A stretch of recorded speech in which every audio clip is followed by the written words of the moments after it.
Bonjour, je viens aujourd'hui témoigner d'une arnaque au faux support technique dont a été victime mon père en mai 2020. Donc c'est en regardant un article résumant un épisode de Top Chef que son ordinateur s'est retrouvé bloqué. Il ne pouvait plus rien faire, plus rien ne fonctionnait.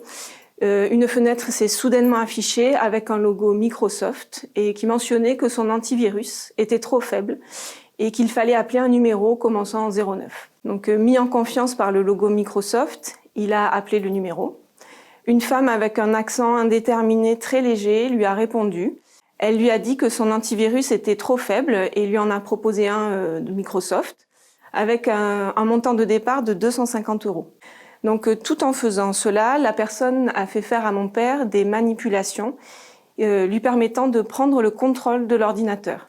Intriguée par le mode opératoire et le montant, j'ai plutôt suspecté une arnaque, puis sur les conseils de mon mari, je suis allée sur le site cybermalveillance.gouv.fr. Donc sur le site, j'ai répondu au questionnaire du diagnostic en ligne qui est directement accessible depuis la page d'accueil et qui a effectivement confirmé l'arnaque au faux support technique. À l'issue donc de ce diagnostic, il m'a été proposé d'être mise en relation avec un professionnel qualifié afin de résoudre le problème. Monsieur Avila, qui est l'informaticien de la société Casse-Tête Informatique qui s'est occupé de mon père, a très bien pris en compte la situation.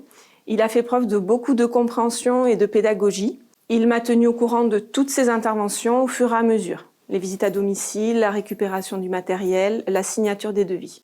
L'ordinateur a donc été vérifié et nettoyé par le professionnel qui nous a indiqué un antivirus à installer afin d'assurer une meilleure protection. Je dois préciser également que le coût de l'intervention est resté très abordable compte tenu de la qualité du service, tant dans sa rapidité que dans son efficacité.